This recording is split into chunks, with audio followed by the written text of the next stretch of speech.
Hello, this is Katie. Welcome back to my channel. Here are my new nails for Halloween. We're going to be making a card today using some Distress Oxide ink, and I think I'm going to set aside that one because this purple is more Halloween-y to me, and then we'll be doing a blend between those three colors. And I'm going to be using this new stencil I got from My Favorite Things. I got it from Doodlebugs, Washington. Watercolor wash, freeform. I will link Doodlebugs down below. I'll link my link in case you haven't shopped there for your first time because you can get 15% off. So the way you can use it, it does puzzle into itself, but you can either blend around it or the other way, or you can blend inside, and that's what we're going to be doing on this one. So I'm just going to put that back in there so I don't lose it. And then I'm going to use some washi tape, which ends up being probably a little too tacky for this. And I'm centering that on there. And I probably should have stuck this washi tape to the back of my hand first to make it less tacky because it ends up kind of ripping up the back of my card, which is fine. I could just slice off the front half of the card and stick it down to a different card base. I'm not that worried about it. It didn't hurt the front of the card, so that's okay. I just want to make sure it's stuck down on all four sides, and it's probably a little too snug in there because I can see that it's kind of raised up a little bit, but it actually doesn't matter. It's such a good stencil, and I've seen so many good blends with the stencil that it ends up that doesn't matter. It behaves properly. So I'm going to go from light to dark. I'm just going to use the same purple blending brush. I'll link my blending brush down below. I mean, I have the set from Tailored Expressions and the little spinny holder as well. So I'll link that down below too because I really like it. It's the only reason I really use them. It's a good setup, and to have a color for each color, to have a brush for each color in every color, makes it easy to reach for them and do it more often, basically. I don't do a whole lot of ink blending, but when I want to, it's definitely easier. So this will look a little bit better, and it looks really good when you take off the stencil, but this will look a little bit better when I blend it a little more. And I can go in circles. I'm not worried about it. Kind of because how the brush works, it doesn't like seep under the stencil, so I'm not worried about that at all, and it actually works out really well. I was very impressed with it. It's a fairly thick stencil. It's definitely thinner than the other stencil I use in this video, but it's not too thick, but it definitely, I think it helps to kind of block out the ink from getting underneath, basically. So here is where you're going to see me tear off a bunch of the paper on the poor backside of my card. I'm also trying not to turn my fingers all purple, so I'm trying not to touch too much of the stencil till I can wipe it off. But that looks really cool. It almost looks like one of those geode rocks or whatever on the inside. And I'll just set the stencil aside until I can clean it and then continue ripping more paper off the back of my card. Anyway, I was just admiring that. So what I'm going to do is use the stencil from Pretty Pink Posh, and I apologize, but the name of it is not on it. I'll link it down below, but I don't know the name of the stencil. It's the recent Halloween like candy stencil, the only stencil like it. And what I'm going to do, and I've seen in the past, and I should have left the watercolor wash stencil on it while I did this. I just didn't know if I'd have to press too much on the other one. But anyway, I sprayed the back of the stencil with water. And then you basically just let it sit a little bit since the oxides react with water. And then it kind of takes out the ink. And I just had to wipe that a little bit. It was pretty clean to give that effect in the background. So I did get some water reaction on the white part of my card, so I probably should have left the first stencil down. But we're using Hello Bluebird Tabitha our Halloween girl. And then some sentiments from Reverse Confetti, I believe that was. We'll be using the Happy Halloween sentiment from that set. So I'm going to use my tri-blends because they're easy and they're in front of me and I love them. And I want this to be purple.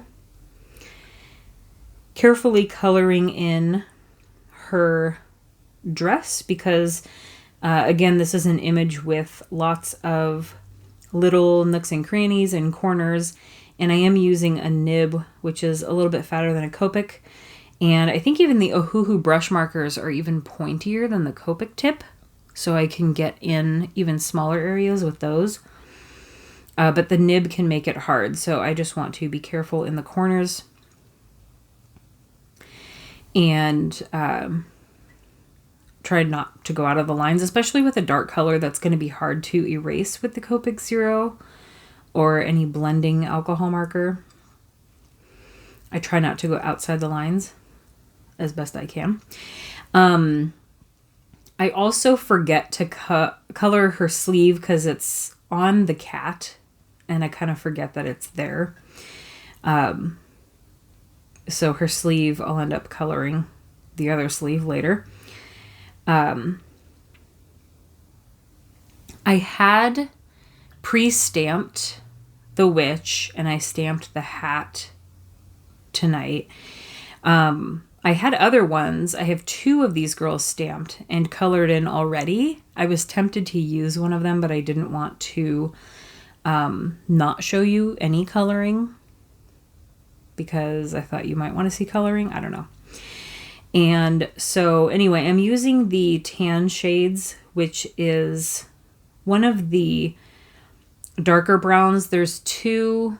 There's this one and like the earth brown shades, I believe. That one just doesn't have as much of a gradient to it. It tends to blend together. And so I reach for this one usually when I need a dark brown color or darker brown, because it has a better gradient and the lighter color is farther away from the dark end. And I also forgot her hand on her other sleeve, so I'll catch that later. And then I always hesitate to use, when I'm trying to do hair that is black, I hesitate to use like a black Copic because I feel like the little hairlines might show through, but I don't want to run the risk of them disappearing completely and it just kind of looking flat. So I use more of like a dark gray. This is the ice gray shades, and it just kind of makes it look like there's a light source on it. I'm hoping it doesn't make her look like an old woman because she's supposed to be a little girl, but hopefully it just kind of adds some light to black hair as opposed to making it look gray. I also forgot her ear. These little tiny parts, I do this all the time. You've probably seen it if you've watched me color in a number of videos. I forget areas often when I'm trying to color the same thing. If I'm trying to color all the skin at once or all the dress at once or something like that, I'll miss where something is. Or I'll color something like it's a part of their arm and it's not at all a part of their arm and it's something else. Sometimes it's hard for me to distinguish it in smaller images. This gold yellow blend, I believe, is a really good broom color. It's a really good like vanilla cake that's been cooked color.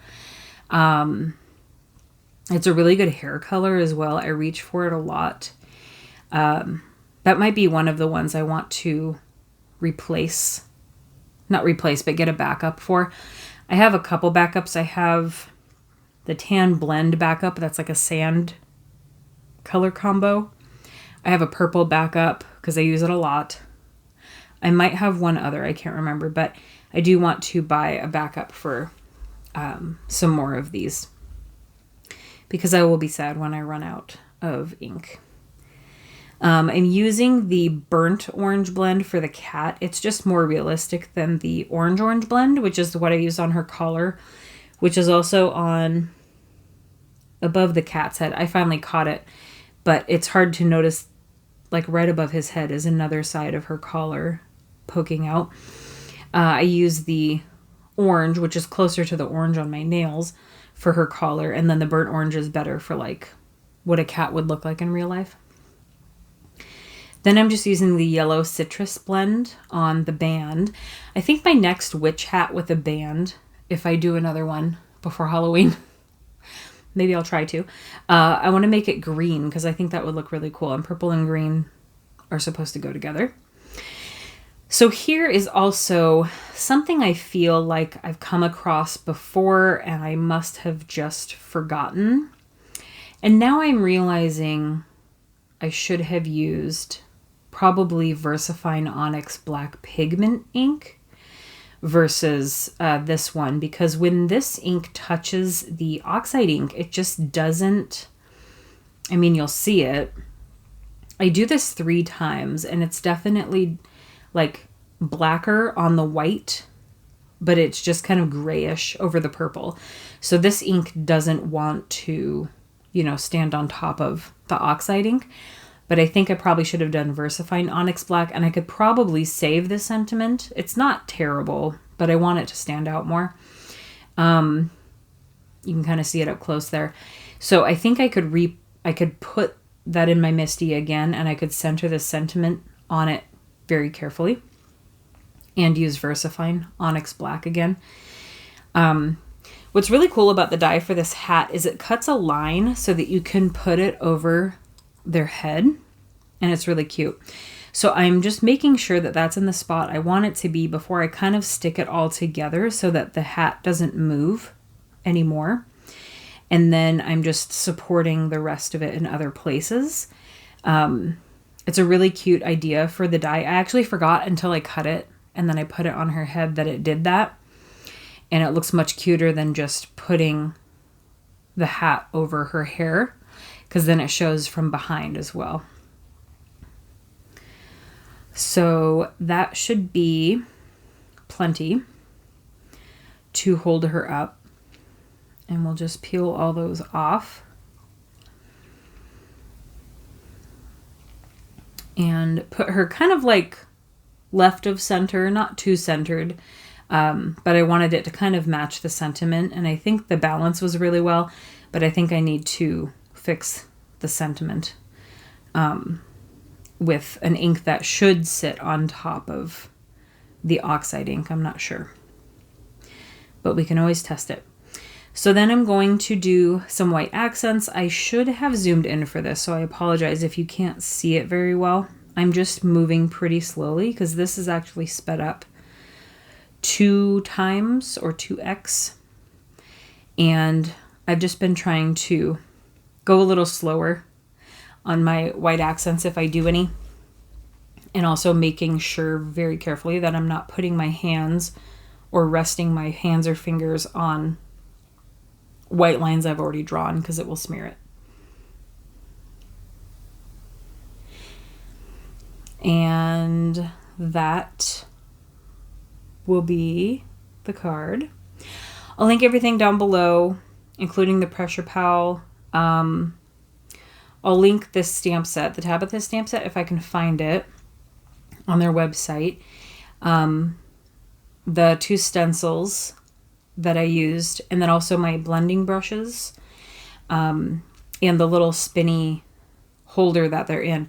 They are in my hutch because I don't want them to get dusty, and I didn't want to have to also buy a dust cover for them. But I can easily just go in there, grab the colors out of it that I want to use, and then put them back. And I just clean them on paper, but a microfiber cloth is probably better for cleaning those brushes. So anyway, thank you for watching, and I will see you guys tomorrow for another video. Bye.